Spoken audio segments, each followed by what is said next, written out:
What up, Pittsburgh Steel fans? Matty P here with another episode of Steelers Touchdown Under. We are going to talk about George Pickens. That's right, George Pickens. Everyone's talking about him. We're going to take it from a different angle. Is he a problem or is he a prodigy? That's what we're talking about on this episode of Steelers Touchdown Under.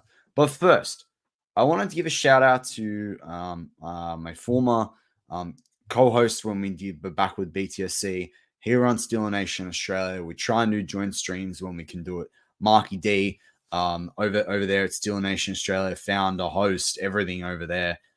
Incredible bloke, incredible Steeler fan. That's what you should know him as. If you haven't checked out his channel, go check it out. I'm sure most of you have that subscribed to me. Almost all of you subscribe to him. But if you haven't for whatever reason, or you're stumbling across my channel for the first time, go check him out as well.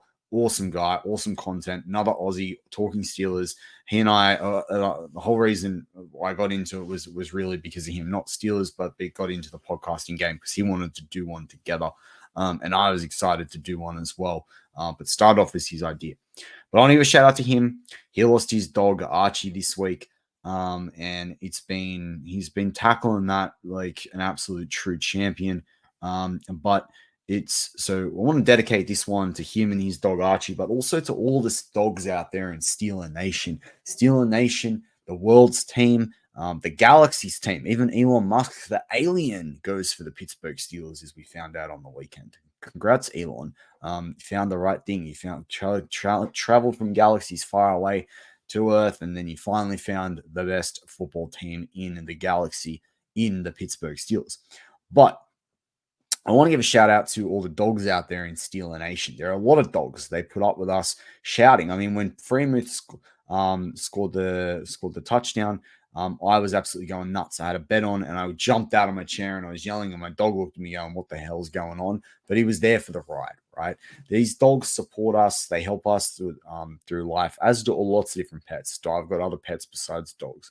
But I want to shout out in this show to the dogs of Steeler Nation.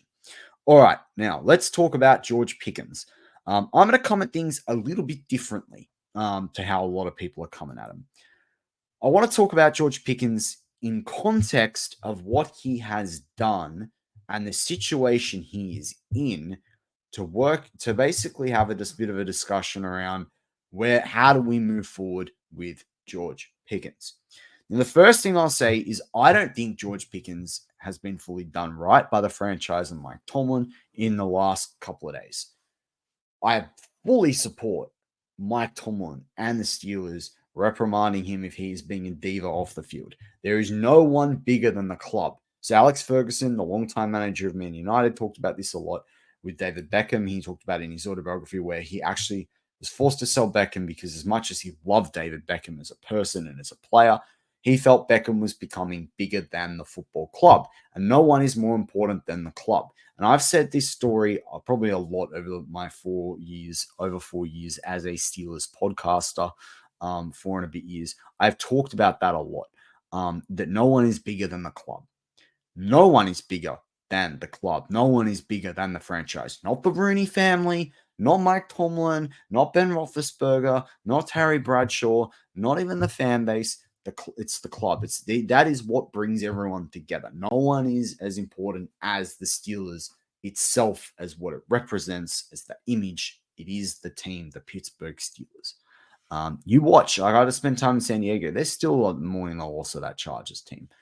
You lose that. Like the terrible tower behind me, the Mean Joe Green helmet, the Cam Hayward signed football, Jerome Bettis signed football. All of that is tied to the Steelers and what the concept of the Steelers is. No one's bigger than that. So that's why I say Mike Tomlin, franchise, have a right to make sure that George Pickens doesn't think he's bigger than the franchise. But I don't agree with how it's been handled over the last 48 and a bit hours. I don't care if players desert Pickens on the bench. I do care. But Mike Tomlin should be a little bit more forthcoming. Anyone on this channel knows I barely ever criticize Mike Tomlin. I give him a lot of benefit of the doubt. But we all know that there's something going on. Be straight up with it. And if there isn't, and if it truly is about the snaps, then why have we got the off-field situations that we've got? At least explain that to us. Pardon me. But with that all being said, that doesn't mean that we can't have a bit of a compare on George Pickens. And we haven't done that. I haven't done that in a while. Probably haven't done that since the end of his rookie season. So always been an interesting exercise to do. So I'm going to share two things. First of all, I want to share with you a little slide, and I refer to this a little bit when I talk about Terrell Edmonds. Now, they haven't updated this over the last couple of years. It's kind of annoying, but this graphic on the screen in front of you. And I'll talk it through because some people just listen to the show. There's a graphic on the screen right now, and it talks about the AV. So that's the approximate value that Pro Football Reference assigned to players. That's a weighted number in a given season based on the top performers at the position. It is the average AV of first round picks at different positions between 2012 and 2019. At wide receiver, the average AV is 5.979. So let's call that 6. So basically, over the course of their rookie career, the average if you average out whatever their AV is per year of first rounders, for wide receivers, it is 6. So if you have a 4-year deal, let's just call it 4 years, and because some people's 5th-year option isn't picked up, you might have 24 as your AV as a wide receiver. But I just want to establish that baseline because when I talk to you about the next few things with George Pickens, this is really important. So establish that baseline. All right. What I decided to do was something a bit creative. Now, I first did this instead of Garrett Wilson. I actually did Ja'Marr Chase, and then I thought, no, Ja'Marr Chase got drafted a year earlier. But what you've got on the video in front of you, and again, I'm talking this through when you can't see as much as what I can see on my end, is I compared George Pickens so far to Garrett Wilson, Chris Olave, Drake London, who were all drafted in the same year. So Pickens and Garrett Wilson have both played 39 games each. London's played 38 games. Chris Olave's played 36 games. Been highly productive, though. And I also included AB and Juju. 2 reasons. Number one is AB didn't have the fastest start to his career, but was developing and had a better quarterback than the Steelers had right now. And that Steelers had the same quarterback when Juju was there, and Juju was alongside AB, and Juju had the chance to be a legitimate wide receiver too, against AB. And then when AB left, again, Juju had a chance to sort of keep going there. So I wanted to, and Juju had a fast start as a rookie. So that's why I've picked these 5 blokes to compare to George Pickens. Some interesting things we shall see. Right, now, as I said, 38 games for Antonio Brown, Drake London, 39 games for Pickett Wilson, 36 games for Olave, 42 for Juju Smith-Schuster. Now, Juju Smith-Schuster, over the course of this is through the first 3 seasons of their careers so far. And now, obviously, when it comes to George Pickens, Garrett Wilson, Drake London, Chris Olave, from their perspectives, they haven't played a full 3 seasons yet. But this is how it shapes. Now, so far, right? I'm just comparing what it is today. The Antonio Brown, Juju part's weighted, obviously, and it's a different quarterback situation. But in terms of AV overall, Juju has a AV of 25, vastly outweighing the rest. Drake London 16, Antonio Brown 18. His is a little bit higher because of his punt and kick return versus most of the other blokes. So do factor that in. There's at least 2 or 3, pardon me, probably from AV that's involved there. Chris Olave 18, George Pickens 17, Garrett 15. Now, Garrett Wilson 15. Now remember what I said earlier. The average approximate value for a wide receiver when it was last run as a report of Pro Football Reference was an average of just under 6. So but we're going to round it up to 6 for wide receivers per year. Drake London 16 was the 8th. I think it was the 5th or the 8th pick in the draft. He's below that weight. Antonio Brown was at that weight threshold, but they didn't have that AV fully for when he was back there. Juju 25, much higher, but has played more games than the other blokes, played with a better quarterback than anyone else. Chris Olave 18. It's a sip of water. George Pickens 17. George Pickens was a 2nd round pick. So was Juju, to be fair. And Garrett Wilson with 15. Receptions, Juju the most, Antonio Brown the least, apart from George Pickens, the least amount of receptions. But, pardon me, sorry, I don't want to pause the video and have to cut and stuff. Hopefully that's it. But George Pickens has probably had the worst quarterback situation outside Drake London than all of them. So, like, when we really think about that, you think about Mitch Trubisky, you think about Kenny Pickett didn't throw anyone, you think about Matt Canada being George Pickens' offensive coordinator, and then he gets coordinated this year after Smith, who just wants to run the ball the whole time. So, George Pickens there, as much as all the faults of like what's going on at the Jets and what have you, the last 24 hours, even firing Robert Saleh, George Pickens has probably been in the worst quarterback situation out of anyone on this list. So when you think about that and you think about the 138 receptions, fine. You look at reception yardage, Juju with the most makes sense there with who was thrown to him. Chris Olave and Garrett Wilson are pretty similar, but Chris Olave's had really some really standout performances. Drake London in there, but he's behind Pickens. So Pickens falls, I think, about fourth on this list there, and that's pretty good, again, considering the quarterback play. This is where he has pretty outstanding, though. His yards per reception, 16.3. In an anemic offense that runs the ball on 3rd and 8, this is almost a landmark thing. And you know what? Kenny Pickett was doing better than Justin Fields is this year for the Steelers. Justin Fields is running the ball more, but Kenny Pickett was probably doing more in the passing game. And that says a freaking lot. But also it's really disappointing for why Pickett couldn't stick it out, because there was probably some chemistry that was building there. In terms of overall stats, in terms of touchdowns, 9 for Wilson, 9 for Pickens, 9 for London. So that's really interesting in that 2022 draft class, and 10 for Chris Olave, only one more than them. So that's kind of, Chris, he spent a bit of time injured last year, but that's pretty interesting. Antonio Brown had less in terms of receiving TDs, and Juju had a lot more, but Juju was asked to do a lot more as well, and Juju had the better quarterback situation. But of the 2022 draft picks here, remember, all three guys, Drake London, Chris Olave, Garrett Wilson, were all first rounders.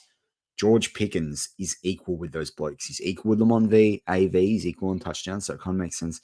And he's ahead of Drake London and just behind Garrett Wilson and Chris Olave in terms of yards, within 200 yards of both of them. So, again, George Pickens is looking pretty good for that second-round draft pick. Now, a lot of people say if he hadn't been injured, maybe he's a first-rounder, but then also people say with his attitude and all the off-field stuff, maybe, that's why he fell. George Pickens also is the only guy amongst this list with a rushing touchdown, but he's had really 7 rushing attempts, which has only been beaten by Garrett Wilson and by Antonio Brown. But so that's kind of the overall overarching stats, right? Now, of course, there's off-field play. That's how you behave on the field. That's what sort of your teammate you are. But all I'm saying is that George Pickens has proven to be quite a prodigy, quite a phenom, if you like, considering where he was drafted and considering the guys that he put in his draft class.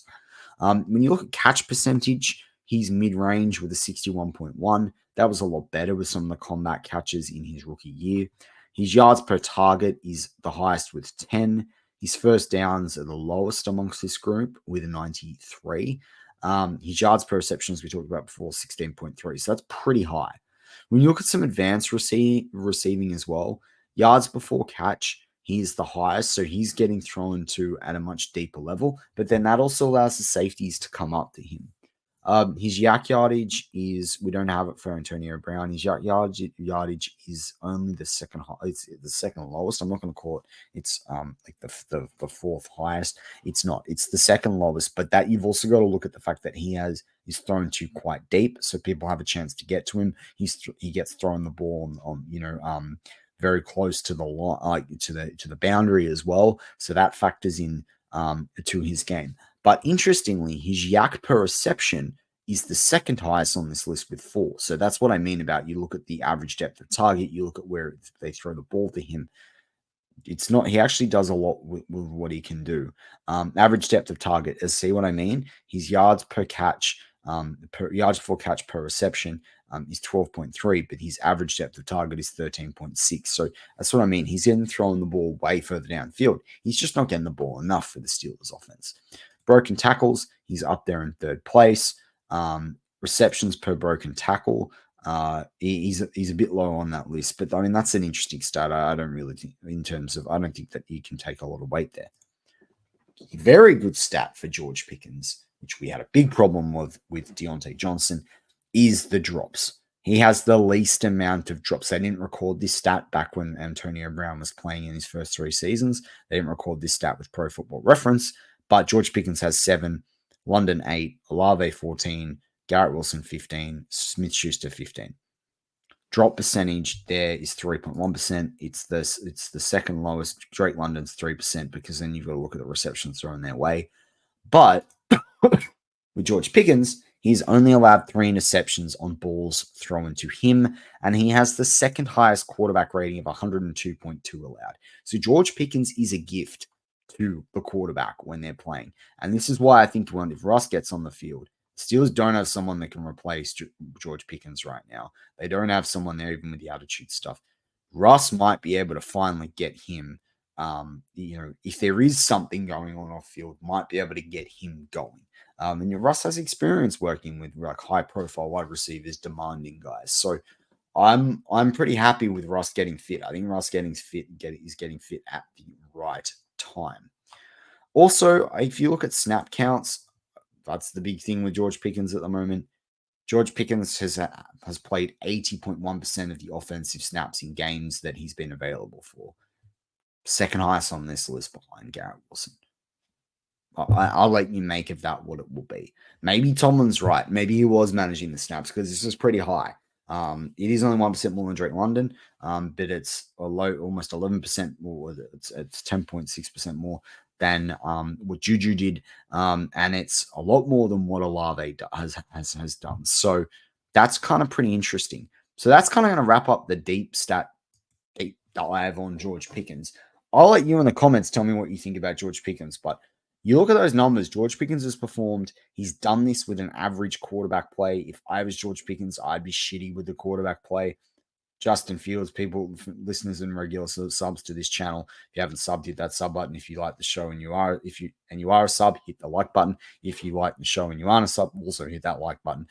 But all those good YouTube things. But all I'm saying is that I don't think the Steelers have given Pickens a quarterback in the last 3 years to play with. I'd be frustrated too because Pickens is getting into a contract situation next year. He needs to show he can perform, whether it's the Steelers or otherwise. He also needs to act like a wide receiver number 1, and people keep talking about that. I agree, but you've also got to look at his age. I think the bloke's still 24.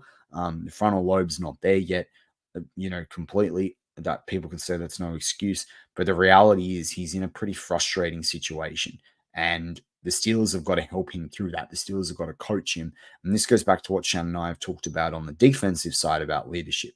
They need a leader. And again, this is why Russell Wilson coming back this week could be really important, not just for the Steelers offense, not just for Russell Wilson's own career, but for George Pickens' career too. Anyway, with that, as always, go Steelers.